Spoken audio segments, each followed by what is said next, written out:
Hello and welcome back. So this is our today's problem. ठीक है, ये है हमारी आज की problem. Manisha and Riya decided to divide, दिख रहा है ना? हाँ, divide the sweets in the ratio 3:4.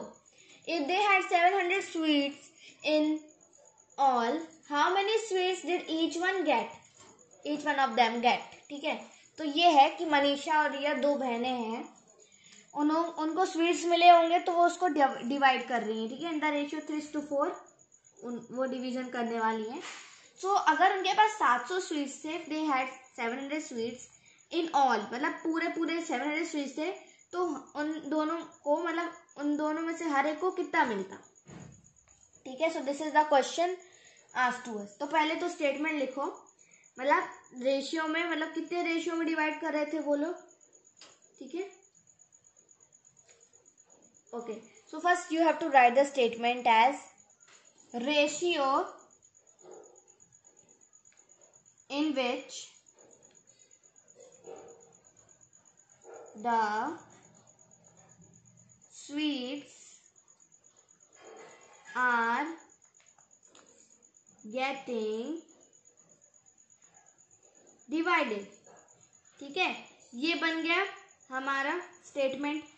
कौन से रेशियो, कितने मतलब कौन से रेशियो में डिवाइड कर रहे थे? 3:4 में। ठीक है, अब क्या करना है कि इन दोनों रेशियोज का हमें, मतलब इन दोनों जो रेशियोज में जो टर्म है, व्हाट आर दोस टर्म्स, हमने पढ़ चुका है ना what are terms, so I think I don't need to tell you again. ठीक है, so let me tell you what are terms first. यानी यहाँ टर्म्स कौन है? 3 and 4, जो इस रेशियो को बना रहे हैं वो नंबर, मतलब टर्म्स कहलाएंगे। ठीक है, तो they are the two numbers making up this ratio 3 and 4. ठीक है, तो पहले मैं इन दोनों टर्म्स का सम निकालूंगी, तो सम ऑफ द टर्म्स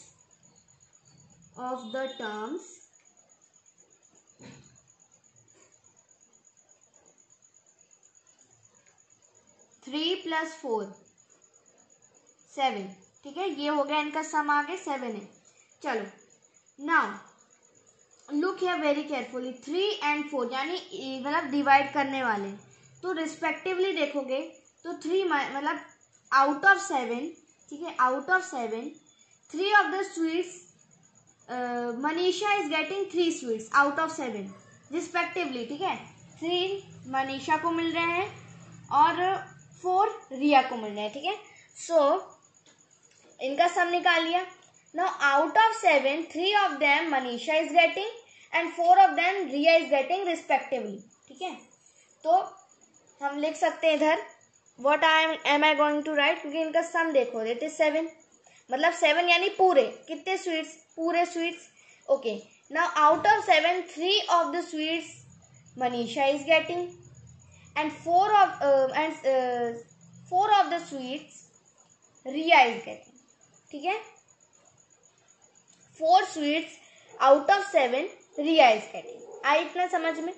तो यानी कि रिस्पेक्टिवली, ठीक है, रिस्पेक्टिवली यानी कि अगर हम उनका शेयर मतलब फ्रैक्शंस में लिखेंगे, है ना, क्योंकि उनको 7 में से 3 मनीषा को मिल रहे हैं। ठीक है, तो मनीषा's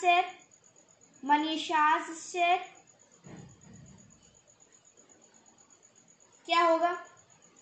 3/7, यानी कि 3 आउट ऑफ 7, जैसे नंबर मिलते हैं 9 आउट ऑफ 10, है ना, 10 आउट ऑफ 10, उसी तरह 3 आउट ऑफ 7 यानी Manisha is getting 3 out of 7 the share of sweets. ठीक है, अब मैं लिखूंगी किसका शेयर? रिया का share. Riya is getting 4 out of 7, Riya share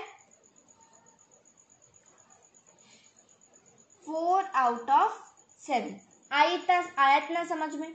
now अगर उनके पास 700 स्वीट्स होते इन ऑल, ठीक है, इधर एक उन्हें सिचुएशन कहा कि अगर 700 होते उनके पास, तो उन दोनों में हर एक को कितना कितना मिलता? ठीक है, कितने कितने स्वीट्स उनको मिलते?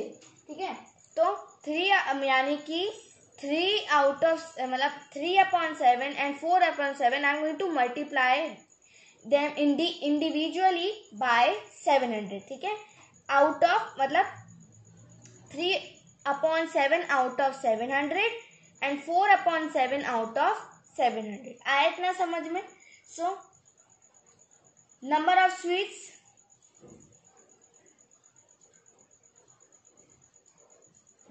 Manisha will get,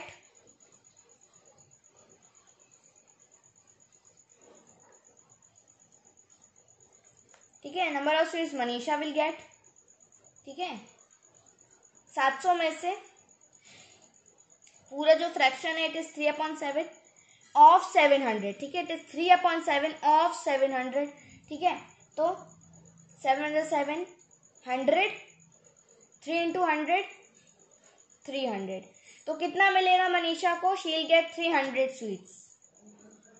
now let's talk about Riya. Number of sweets Riya will get,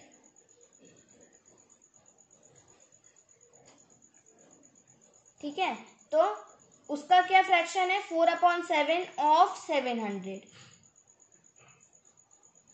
ठीक है, तो 7 and 100 are 700.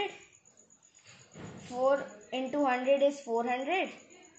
तो how many sweets will Riya get? She'll get 400 sweets. तो यहाँ आंसर में लिख दो, Manisha will get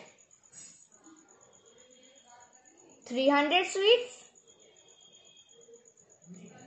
and Riya will get 400 sweets. आया इतना समझ में? ठीक है, 700 होल है, उसमें से 4/7 फ्रैक्शन किसका था? रिया का था, ठीक है. आउट ऑफ 700 3/7 यानी होल में से इतना पार्ट किसका था? मनीषा का था.